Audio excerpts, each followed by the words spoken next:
If you can hear me, clap once. If you can hear me, clap twice. If you can hear me real good, clap 3 times.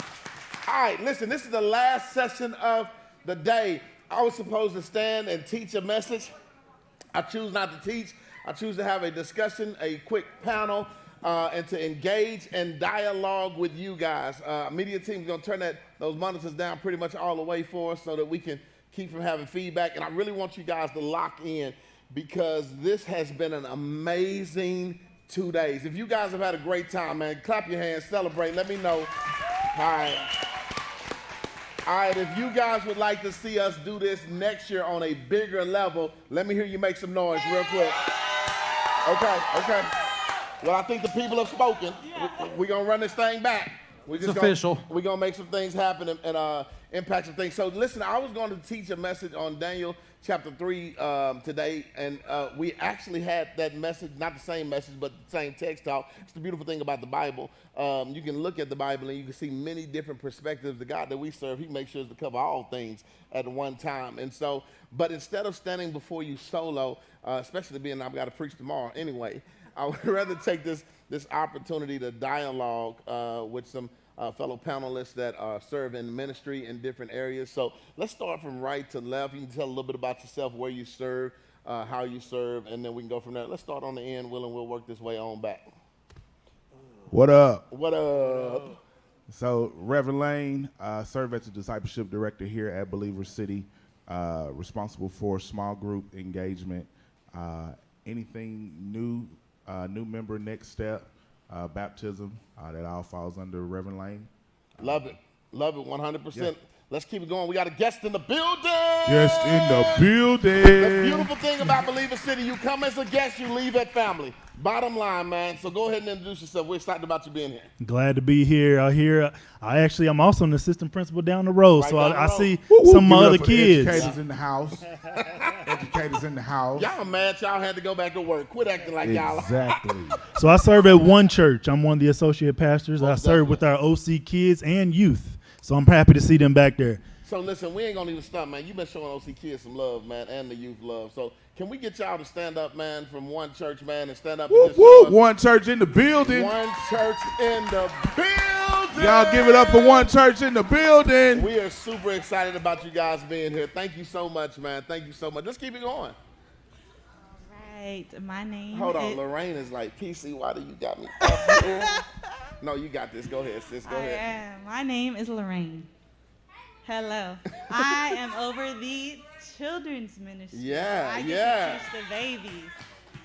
I enjoy it. I love it. Never thought I'd be here, but it ain't my plan, right? Yeah, no, it's God's plan. Amen. Killing it. I am the lucky significant other That's what I was about to say. to Miss Lorraine, Right Minister on. Anthony, and I'm over the middle school ministry. Awesome. Love it, 100%. Also got my 6th grade football team in the building too. Right Love on. it.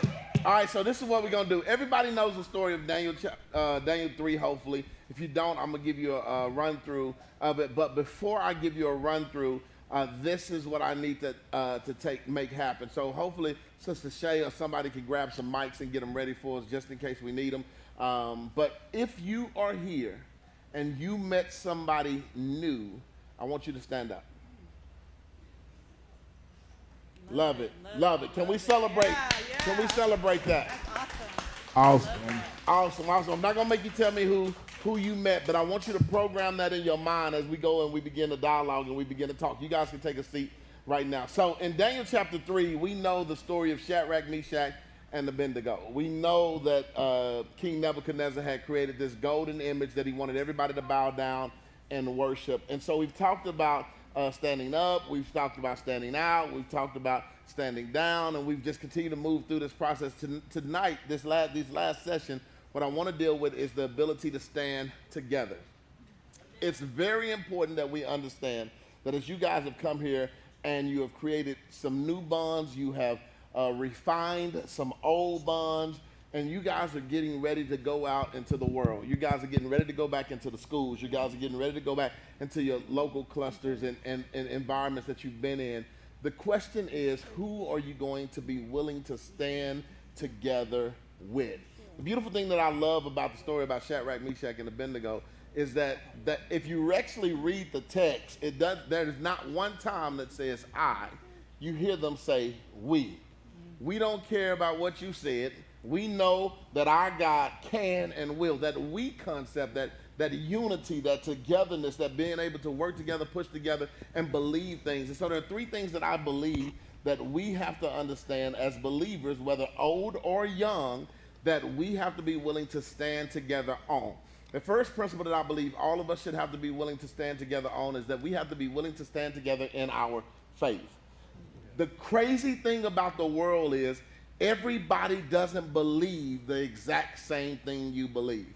And so as a result of them not believing the same things that you believe, not being taught the same things you have been taught, not being exposed to some of the things that you have been exposed to, some of their reactions, some of their behavior, some of their outlook as it relates to life does not align with you. And I believe the Bible says what? Light and darkness has no fellowship. We also begin to understand that evil communication corrupts good manners. So I want to suggest, and this is just my thought process, I want to suggest that it's very imperative as believers, whether young or old, that we're willing to stand together for our faith. Does anyone have any input about what is the significance and the value from your opinion and your perspective of the value of being able to stand together as it relates to our faith? Y'all help me out here.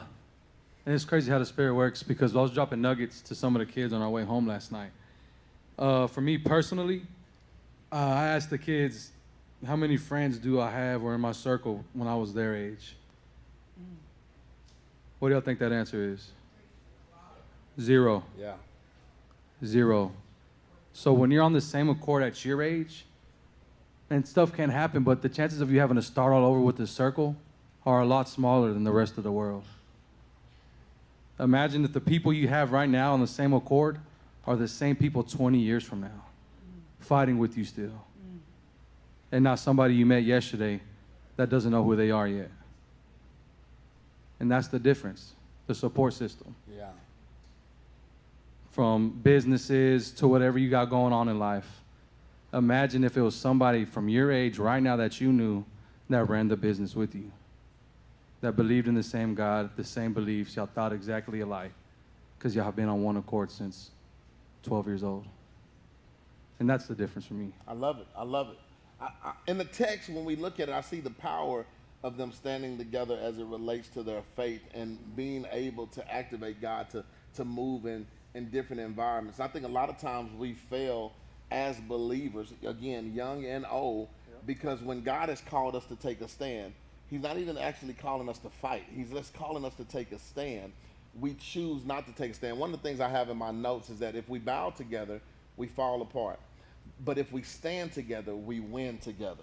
And so can we talk about some of the victories or some of the things or the ways, especially Lane, with you being an educator, both of you guys being an educator, how do you see the ability to stand together in a public school system where the influence is probably not the best, where you have so many different cultures, so many different belief systems?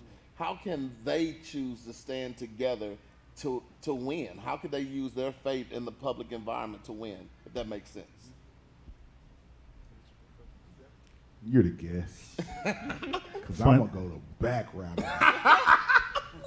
Funny guy. Look, hold on. Lane said, he didn't say it, but I felt it in the spirit. He was like, you really want me to go up there? Because Lane is going to educate you guys 100%. Yeah.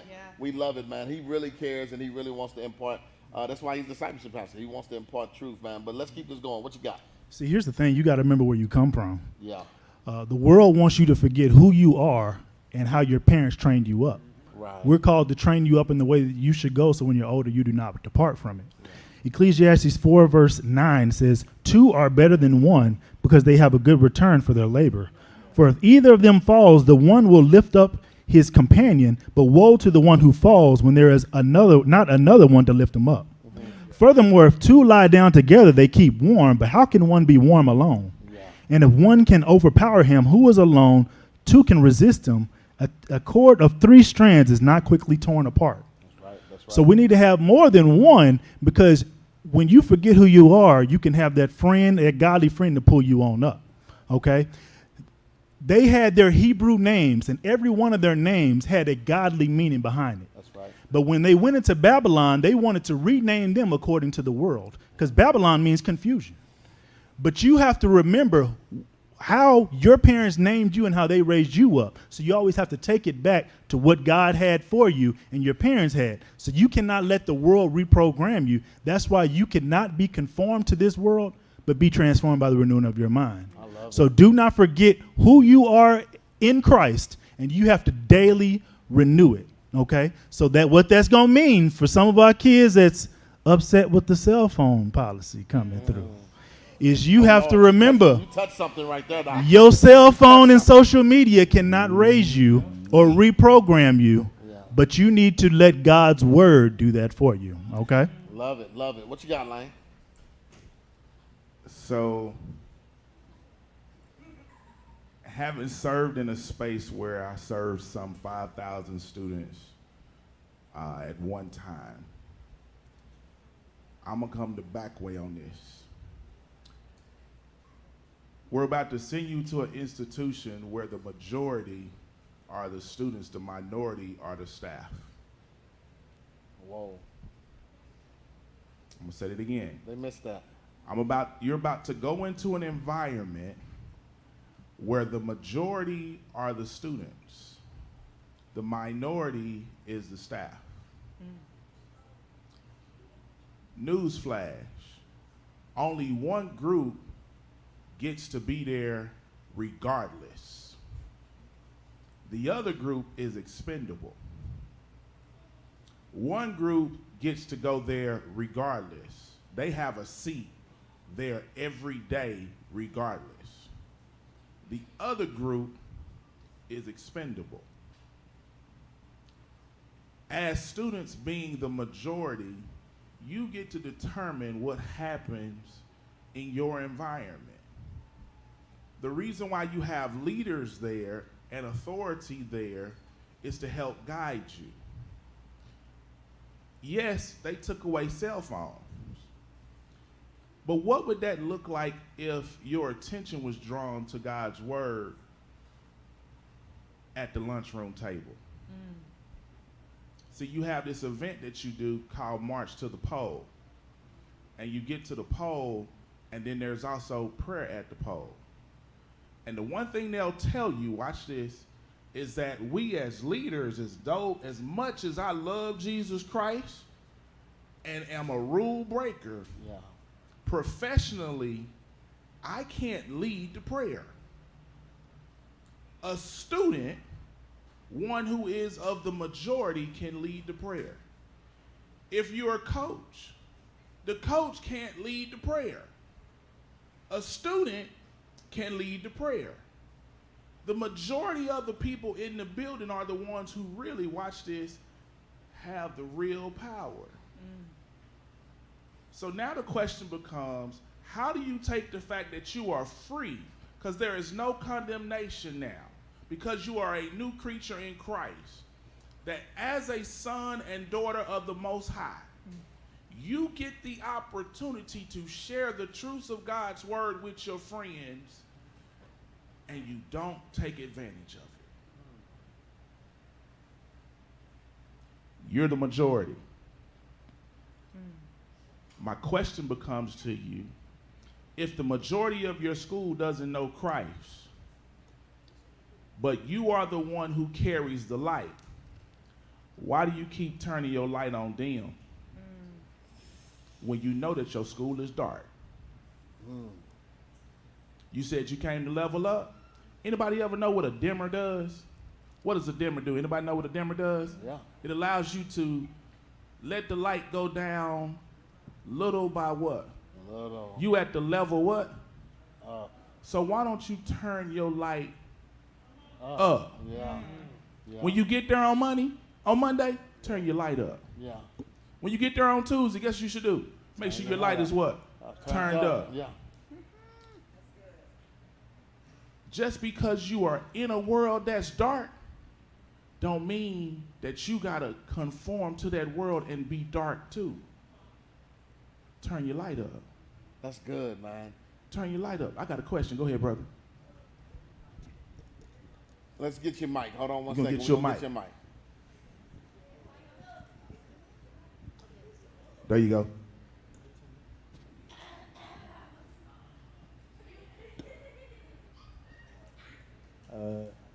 We got you. Go ahead. We got you. Go ahead. So like, what are like the people at your school? They think they're like too thuggish to like turn like get Yeah. closer with God or like be better. I'm glad you said that. Because I say this all the time. So glad. I like the question. Did you know Jesus was a thug? Say it again. Yeah. So you just said, what if the folks at my school kind of have this thug mentality? Guess what? I introduced them to a thug. I introduced them to a person that showed up on the scene and saw that the scene wasn't right and started to flip over tables. Yeah. Yeah. See, that's the Jesus that I know. I know the Jesus that also say, hey, God bless you. Yes, let me go ahead and come off of here and work a miracle. Oh, I see we running out of wine, and hey, go fill them water pots up and keep the party going. I can see that, we ain't got enough food. Let's make some fish sandwiches. You say, I know that Jesus too, but I also know the Jesus that say, hey, my Father's house should be a house of prayer. And what y'all doing right now, that ain't how it go down. Yeah. Because my Bible tells me not only did he flip tables over, but he said he sewed together a whip and started to whoop some tail. And so my point to you is that the Jesus I serve is a thug for real. Yeah. Because he came into a world that he knew would reject him. But that didn't stop him. My question to you is, what you gonna let stop you? Yeah. See, you said you was gonna stand up. Go on, stand up. Stand 10 toes down on it. Stand 10 toes down that he came, he died, he bled, he rose again. Yeah. Yeah. Stand 10 toes down at the fact that, hey, he saved me, he can save you too. Yeah. So my point to you is that you're going to be met with adversity. Right. The question becomes, do you have enough heart to stand up? Do you have enough heart to stand out? Do you have enough heart to stand with those brothers and sisters just like yourself who believe and have no problem with sharing the gospel? That's good stuff. You know, the crazy part is that both his question and your response to the initial statement plus this response ties into the next statement that we wanted to start moving towards. Because not only did Shadrach, Meshach, and Abednego have to get to a position in their life that they had to stand on their faith, they had to hold firm to what they believed. They were imprisoned in an environment. And I think that's big for us to stand out and talk to, because as you've spoken to them being the majority, what many people fail to understand is that most of the time the children get so frustrated with the environments that they're going back into because they feel like it's an environment that's designed to control them. They feel like it's an environment that's trying to limit them from their freedom and what it is that they want to do. And so when we talk about being in a controlled environment and how our response should be, one of the things that we understood that when I began to look at it, I found joy in verse 18 of Daniel chapter 3 when Nebuchadnezzar went after them and basically said, But if not, listen, we're going to throw y'all up in there, so do me a favor. Because crazy part is this, man, if we just want to be honest, he didn't want no smoke with them, bro. yeah. He didn't want no smoke He with didn't want Daniel, no smoke with the Shadrach, folks. Meshach. He didn't want no smoke He with didn't them want no smoke with them. whatsoever, man. And so he literally, if you really lead the text, because this goes to what the young brother was asking, he acting all thuggish. Yeah. But really he behind closed doors like, man, y'all, please, man, make me look good, man. Yeah. Make me look good, man. I'm Step to going him. to have them blow them horns one more time. So really he perpetrating. Yeah. He really acting like he's something that he's not even that. And so when he leads the charge, this is what they say to him in verse 18. But even if he does not, Yeah. we want you to know. And the crazy part is, they still respect him, your majesty, that we will not serve your gods or worship the images of That you God set up, that you have set up. Yeah. And so that reminds me that we not only have to stand together for the faith, but we have to also stand together for the fight. This walk that we walk, I mean, some of these, they too young. They don't know back in the day that the old saints used to sing a song that says, I'm a soldier in the army of the Lord. Yeah. Every day we wake up, we have to fight. Fight. We Yeah. have to fight for our faith. We have to fight what we believe. And the way that we fight looks different. See, the world teaches us that fighting is a physical action. But we have an ability to fight from just a position of standing on God's word. It reminds me when Yeah, we get Jesus to fight fasted spiritually, yeah. for 40 days in the garden. And instantly after he was fasting for 40 days, he was tired. He was hungry, the flesh aspect of it. But what does Satan do? Tempt him 3 times. Man, turn this bread. throw yourself down. All these things, he tempts them, and he's like, man, why did this have to happen now? But he continued to fight. And how did he fight? He fought with the word of God. With the word. And so when I look at this and I think about us going into these controlled, what we consider controlled environments, there are really environments that are designed for us to be able to cultivate. This is crazy. Yeah. They have more access to more people than anybody else. You guys, and from my perspective as young people, think that y'all are waiting for your chance. Mm-hmm. When the reality is, your chance is now. Y'all got 178 days with kids in your classrooms that you gonna eat lunch with, sit in class with, all that, and you get to be the light. Yeah. And a lot of times, they listen to y'all more than us. Mm-hmm. That's why we're talking about peer pressure this weekend. Okay, let's make it real. Okay. Middle schoolers had no problem turning up for Jesus. Hey, what did I tell you, McKenna? Have no problem. What did I tell you? Y'all say y'all high schoolers. Y'all are showing the middle schoolers that once we get to high school, we too cool to dance. Bro, they act like they don't be at home in the mirror. Okay. TikTok. They act like. I see Isaiah when they were doing that, all that back. The floss. I know. Yeah. All the time. Yeah. But it's when they're in front of other people. So this is the crazy part. I don't think many of us realize that the reason we're losing the fight is just because we won't stand on our faith. We won't stand on it. We ain't standing on that business. We change for the people. Yeah. And so help change me understand for the world. that, because my goal is, man, these kids, and I believe all of y'all are amazing kids, great kids, but there's going to be somebody at some school that's going to test them, that's going to be pushing them, and somebody is sitting waiting to label them a bad kid. Yeah. Waiting to label them a problem. And so how do we encourage them when they leave here? Man, don't change. The same way you love God here, the same way you have this energy here, don't change. And no matter what anybody says, it doesn't matter. Because this is what Shadrach, Meshach, and Abednego said. I don't care what you say. No matter what your words is, no matter who's around you, no matter how this makes you feel, I have to be true to who I am. I have to be true to my identity. Help me with that, y'all. So I'm going to jump in here on this one. So if you was in my session, you know that we came from Romans 12:2. And my brother just quoted it as well. But the first thing I share with you is that when you leave this place, you got to be comfortable with being yourself. Mm-hmm. It is okay to be you, right? And so the thing about this is that God created you so uniquely that he put you in this space because what you have to contribute to the world will never experience if you decide to be a copycat. That's right. Right? So the first thing he says is to be you. But my favorite Bible verse closes like this. He says, fulfill your ministry. How can you fulfill your purpose doing what somebody else does? How can you fulfill what God has for you if you copying somebody else? You are in a space to be yourself. What the world has to say, what homegirl down the street, what homeboy down the street got to say about you does not matter. The God you serve says you matter so much. Yeah. Your uniqueness matters so much that I was willing to climb up on the cross so you could be yourself. So that when you had issues, you could come straight to me. So when you had issues, you didn't have to be on display by taking your sacrifices because I already made all the sacrifices. So now you could just come to me and say, hey, I messed up. Yeah. God, you know I'm flawed. You know I got issues. But God, I get to just come to you and just be myself. Guess what? You can be yourself where you are. Right. And so when you leave here, be yourself. It's okay if y'all made this word dangerous, weird. That's good. It's okay to be weird. Very okay. It is very okay to be different. Yeah. Because if it wasn't for the folks being different, you wouldn't be here. Yeah. Now I'm going to put you on blast. What if your mama thought your daddy was so different that she didn't look at him, your DNA wouldn't mix and you wouldn't have got here? Because he weird.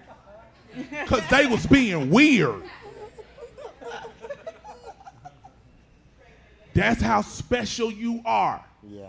You are so special and so unique that God said, I'm going to put this woman with this man, and they're going to get together, and they're going to produce this child because I got something special that I want to bring to the world with this child to contribute. Don't believe me? Let's look at the text. You know how crazy it is for a woman to walk up to a man and say she was pregnant? And everybody know how you get pregnant. Yeah. Yeah. Take them down history lane. And my boy Joe was like, nah, It ain't my kid, nah, baby. son. You trying to trap me. It ain't mine. Nope. You are Mary, not I the know. father. I know, Mary. You come on now. You mean tell me Who you been with? who you been with, right? And she stood flat, like, nah, like, Angel visited me Yeah. and told me I'd be with child. That's weird, bro. That's weird. A 16-year-old girl, 14 to 16-year-old girl, telling her boyfriend, telling her husband to be, because they ain't officially had the wedding, but the culture says, hey, soon he finishes his house, he hers. They young and pregnant. And my boy say, Mary, that's weird. But he have a nap, get visited, come back and say, hey, I know yesterday I told you was weird, but I guess that means I'm weird too because I had the same dream. Right. I got visited by the same angel.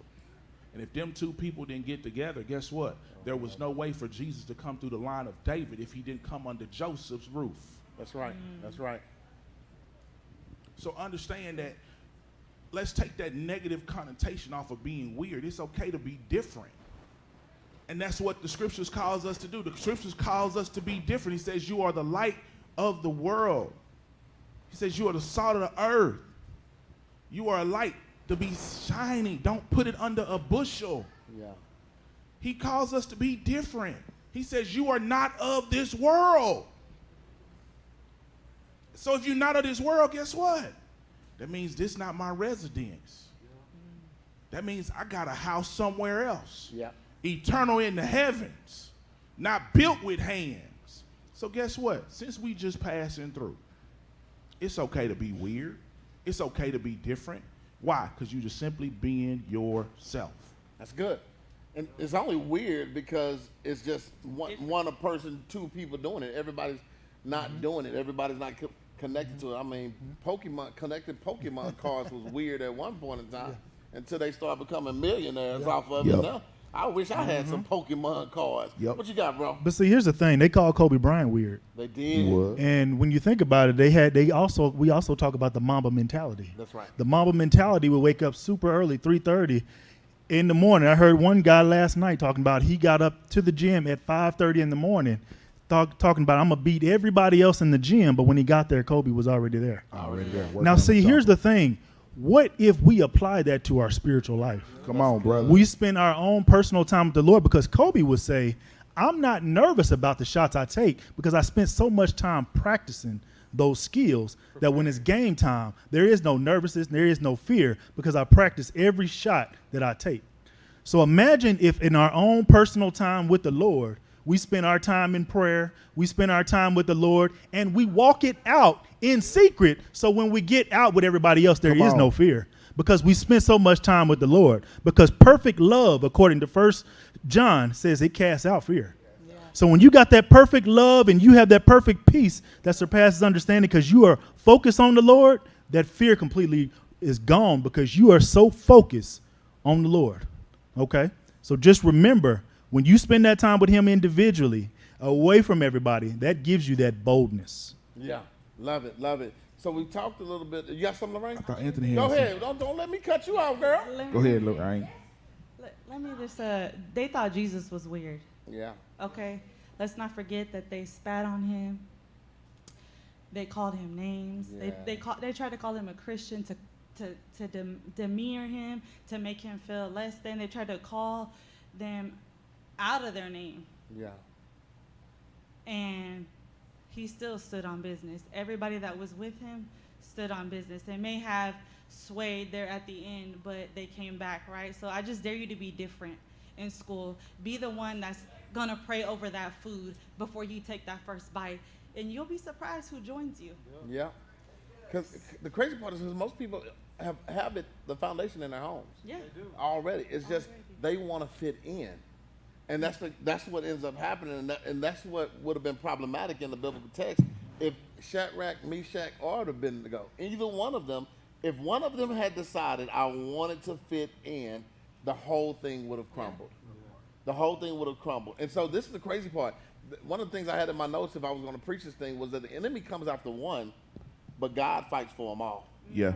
And that's what we have to understand. And there have been so many situations and circumstances in my life where I think I have to go and I have to fight, where all I got to do is just show up. And God is fighting on my behalf. God is moving on my behalf. But what the enemy tries to do is make you believe more in the fear than you do in the faith. Yeah. And right now, even here, as we're getting ready to talk, and we're talking about school, and kids are getting ready to go back to school, there are some kids that on the first day of school, they're going to have so much anxiety. They're going to be filled with so much fear because they don't know what to expect. And it's crazy because even in the church, we think about that. And you at Believer City, you guys know, we want to alleviate the anxiety. We want to alleviate the fear. So that's why we play music out in the parking lot. That's why we have our guest services out in the parking lot, greeting people and loving people, because we want to make sure, because we know it's hard to wake up in the morning and decide I'm going to church, and a new church at that. You know what I mean? And so we want to make sure from the minute you get here that you feel welcome and you feel invited. Now imagine if we didn't put in that effort, how people would feel. So the crazy part is, what is God is sending you to your school on whatever day that is, for you to create an environment that somebody would feel comfortable in. The crazy part is, on the first day, everybody knew. Everybody knew. Everybody knew. So why are you taking old behavior into a new year?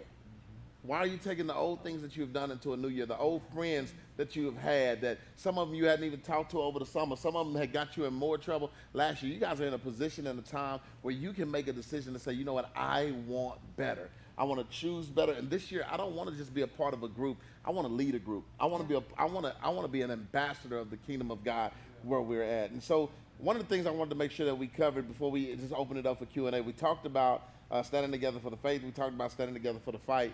And I think, I know, Lorraine, as a mom, you're probably going to have a lot to probably share on this. Hopefully you do. It's about standing together for the future. Yeah. The reality is that I know many of you, and it's not me trying to tell you anything, but y'all know exactly what y'all going to be when y'all get older. Everybody knows if they're going to play ball, if they're going to be doing hair, if they're going to be a dancer, whatever it is, they have it all figured out. Now, if we could just be totally transparent, we got 5 of us up here, before we even dig into a question I'm going to ask. Lane, what was you going to be when you grew up? At 4 years old, I said I wanted to be a fireman like my father. Then I went to school, and I said if I got into Juilliard, I was going to be a professional musician. But then I got the rejection letter, only because they didn't offer jazz. So then I said I was going to major in chemistry, because I wanted to be a bench chemist for Eli Lilly and sell legal drugs. Oh, Lord. Legal is the optimum word, people. Legal drugs. And then I got to graduate school and got kicked out because I was partying. Okay. Well, what are you doing now? I started working in logistics, Lane, what are you doing now? and now I'm an educator. But that wasn't a part of that 4-year. It wasn't a part of the plan, is what I'm trying to paint the picture, is that I'm an educator serving students on a daily basis, and I get to do something that I love to do, and that is set students up to be successful, to do whatever it is they want to do with their life. But it wasn't part of the plan. But it wasn't part of my plan. What about you? What did you When I came up, I wanted to be a professional athlete. Okay. And Right on. my dad played for the Minnesota Vikings and Rams. Okay. And my younger brother played at Oklahoma, and he later played for the Rams and Panthers. So I wanted to play for NFL. Gotcha. However, the Lord allowed me to tear my ACL meniscus, Okay. and then tear my meniscus in college, and to get my attention, because he made my strength my weakness. Yeah. And so through that, I had to focus on him Yeah. and submit to his will, because all my strengths became weaknesses. Got you. And What so are you doing now? I'm now an educator pouring into other kids, and associate pastor Yeah. still pouring into kids. Crazy. Lorraine, Yes. what did you want to do? I'm a Barbie girl. I wanted to be a veterinarian. Really? Yeah. I did. That's you and Lady T. Y'all in that thing together. Yeah. I wanted to be a veterinarian. Then I wanted to be a dancer. Okay. Then I wanted to be a nurse. Are any of those things you're doing now? No, None of those you're none doing? of those things. My God. Now I work with schools, but my greatest passion is when I get to serve these kids here. I love it. I love it. Ant, what about you? Same. He was going to be a rapper. No. But yeah, Bars. I thought for sure I was at least gonna graduate college to be a high school coach for sure. Yeah. But we was being weird Yeah. and stuff happens. You know what I mean? Yeah. Yeah. And yeah. now I'm a operations manager for logistics with like 500 people that I attempt to plant seeds in every day. Yeah. The And beautiful thing is that all y'all at least had a plan. I had no ambition to be anything when I was younger. It was nothing on the radar. And y'all have heard me tell the story. My mom and dad, I didn't come from a broken home or anything. My mom and dad sent me to private school when I got about high school, and I tried to run over the pastor of the private school with a stolen car one day. Like, Oh, you went all in. I was Yeah, bad. you bro. went all in. I You was was bad. weird. He went all in. Like, and That's so weird, PC. that's weird, That's bro. That's a thug. That's a PC. thug. He's a thug, everyone. And look where God has me at Yeah. now. Now, Look yeah. at what Now you God has thugging me it doing. out for the Lord. Exactly, I'm 100%. Listen, I'll tear the whole world up for God. And so the reason I want to talk about that, don't worry about that, they can stay. The reason why I want to talk about that is because, I mean, as these kids are standing together, the objective is that they have to stand together for the future. The reality is that they are our future. Yeah. They are the ones that we're going to be entrusting and voting for. They're the ones that we're going to be entrusting to lead in God. They're going to be the ones that are overseeing church. And I think the biggest struggle is many of them don't see that now. Yeah. They don't see that now. And I think that's the biggest trick of the enemy, is to make them think at this age. And especially, I think it's a disadvantage to us in Western civilization, because you go to other countries, and at that age, they get married. At that age, they're working. And the crazy part is, if you take some of those kids from those cultures and bring them here, they would love to be here. Yeah. And here we have some of our kids wishing that they had some of the things that they had, but I think it's that unknown in the way the enemy messes with individuals. But the reason why I bring that up, because we don't know who's sitting in this room. Yeah. We don't know if there's a president sitting in this room right now. Yeah, there's a lawyer, a doctor. I don't know if I'm going to have open heart surgery and that person is sitting in this room right now. Crazy part, random story. Corey, where's Corey? Corey, he outside. Corey's in the back. in the back. Corey has been everywhere to the moon and back, all over through Texas. And I was just sitting in there chopping it up, and him and Free, the artist, the worship artist that just shared with us, they know each other from years ago. Years ago. Never would we have thought that they would have crossed paths like they're crossing paths now. And so I want to just talk for a minute, just a minute, because we want to do a Q&A, a real quick Q&A. I want to talk to a minute of how do they fight for a future they don't even know exists? Because when you look at the text and you look at the latter part of the text, Shadrach, Meshach, and Abednego were just standing and fighting for what they believed in now.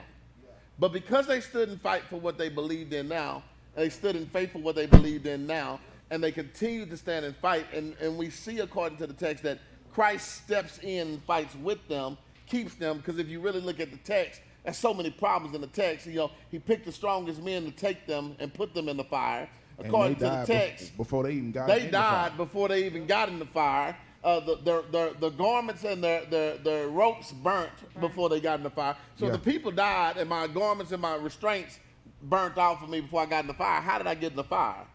They walked into the fire. They walked into the challenge that the world had presented to them. When you guys go back to school, you guys have to walk into the challenge that the world is going to present to you. And the reason that you have to do that, because on the other side of the fire is a future. Yeah. On the other side of the fire is a future. I don't know what that future is, but I know that God has a plan for you. Right. Yeah. I don't even know what my future is, but I know God has a plan for me. And so no matter what the obstacles is and what the things that you encounter, you have to be willing to stand firm and fight for that future. So my question is, how can we encourage them of ways to fight for the future? Because as a mom, when you bring life into this world, failure is not an option in your mind. It is not. All you think of the possible outcomes, the seeds that you can sow, the way that you can keep them and cover them and feed them and protect them, because your goal is to make sure that they have a better future than you've ever had. You want to see things work out better. So help me, just give me something as it relates to how can they plan for that future? How do they fight for that future that they don't even know exists? Talk to me, anybody. It's like Jason Garrett said, you got to win the day. You can't win your future if you're not taking care of business today. Yeah. That's good. Put yourselves in Shadrach, Meshach, and Abednego shoes like we did in our breakout. Heating up back there. Right? And they stood on everybody's shirts, faith over fear, faith over fear. Everybody got that shirt these days, but they already just read it, interpret it, what it means. Right? We talked about Peter. Peter had to get over the fear of man to step into who he was going to be, because he was scared to die. That's why he denied Jesus. Yeah. He didn't want to die. And Jesus already had him. He healed the dude's ear. Peter would have been in prison right next to Jesus. The dude's ear was gone. Right? Right. So when you go out, you got to be in your word and equipped, because you are going to feel fear. You're going to walk up to your homeboys. The dude who's the D1, 6'3", 250, is a bully to everybody. You know he's not going to want to listen to what you got going on about God. You going to let the fear man shut you up? Or you going to stand up and stand on business? That's right. That's what the brothers did. And then after that, they got appointed to help with the kingdom after that. All over They stepped out of fire and got appointed responsibilities to help. Yeah. Like he said, after that fire, some grace going to happen. You know the crazy part, at this age, things that look cool, when they get older, you're going to look back and you're like, man, that fool was crazy. Yeah. I thought it was cool to try to run over a preacher with a car. Y'all better not try to run over me. But that fool was crazy. I sowed that seed in there. Oh, Yeah. Lord. What you got? Talk Well, to see, us. I just, one of the most comforting things about God is his sovereignty and providence. Yeah. When I know that everything, according to Ephesians 1:11, works according to the counsel of his will. Yeah. And so God is not sitting up there like, ooh, that happened? Yeah. Now, hold You on. Let me already see what's know. going to happen next on this. It does not catch him off guard. No. So it don't. comforts me knowing that God is in control. And also, Romans 15:4 says that a lot of these things happen as examples. Yeah. So we can go back through biblical history, but also there's history within your own family that you can go back of comforting. That was a lot worse than things that we have today. That's right. So we can use that as comforting, and we can look to the Lord. Because the Lord, it was not a happy time going to the cross, but it says that he had joy still. Yeah. Yeah. And for so the joy that we was have set to, we before him. can't confuse happiness with joy. And do it Sometimes with you're not going to feel happy because you did bad or you didn't do your best on a test, but you got to not let that change what's on the inside, which is that joy of the Lord. You've got to be able to say, God is with me and I am in his hand. And like my sister earlier said, he upholds me with his right hand. I love it. Last thing, remember, as Brother Ward preached, Pastor Ward, before the Lord formed us in the womb, he knew you. That's right. So none of that catches him off guard. He has a plan for you, and you can't let the fog throw you off because you can't see what's ahead of you. You just got to keep driving and keep pushing along, and eventually you'll get out of that fog. Love it. Love it. Love it. You got something? Go for it. Can I get it before you? Because I know you're gonna be long-winded. Nah. That's my sister. She know me. I just want to remind you to not focus on the future. To remember that we are called to follow him. Simply one thing every day. Yeah. Follow him. Get a friend that you can count on, and tell them to hold you accountable. Ask me, did I pray today? Ask me, did I read my Bible today? I know you got one friend that you can do that with. Let's do it so that we can prepare for our future selves. Okay? Let's have that accountability partner so we're not, oh, yeah. I did pray today. No. Did you pray today? Because you ain't going to lie to your friend. You may lie to me. You may lie to your mom. Yeah. You may lie to your dad. Have that friend. Also, be transparent with your parents. We can't help you if we don't know. Yeah. And a lot of times we done been through it.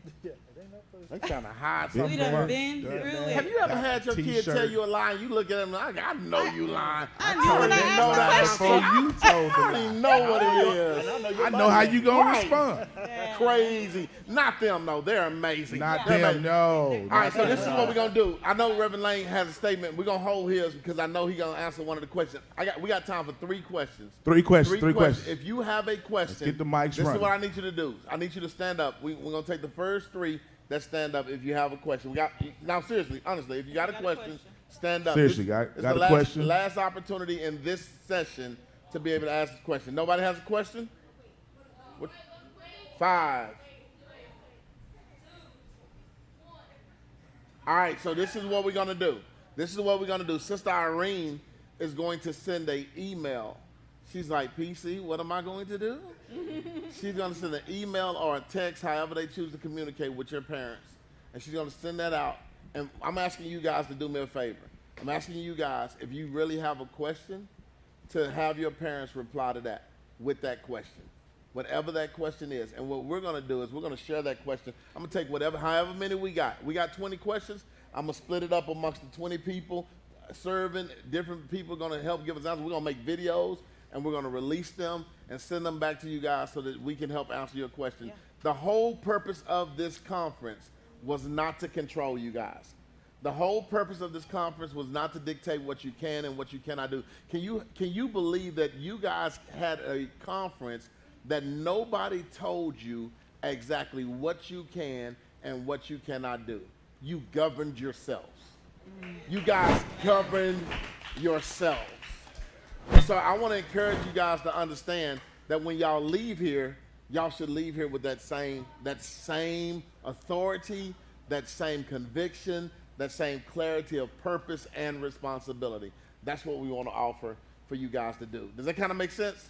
Lane, you got anything else you want to jump in since they had no question real quick? Hey, I'm gonna close it. So, the very interesting thing is that they were able to walk into the fire, but the part that just really shouted me was he says, "Didn't we throw 3 in?" Yeah. He said, "Didn't we though?" I see a 4th. But I see a 4th. Yeah. Now this is the part right here that shouts me. How can a person who is far from God recognize who God is? Because he says, because the one that is walking around in the mist looks like. The Son of God. How you know what the Son of God look like if that ain't what you? Yeah. So that means somebody in his path Told him. told him. Yeah. I charge you to do this. When you go back to your school, tell somebody what the Son of God looks like, who he is. Yeah. Yeah. How do you do that? Maybe you're not good enough to articulate. Maybe you don't have like the words to articulate it. But can you live it out? Can you be that example? That's my charge to you. Live it out. Because here's the thing. The same way that he walked with them in the fiery furnace, the scriptures tells us that I will be with you until the end of the age. That's right. In other words, he's walking with you day in and day out. That's how you can do it. Love it, love it, love it. Come on, let's give it up for him. Clap, clap, clap, clap, clap.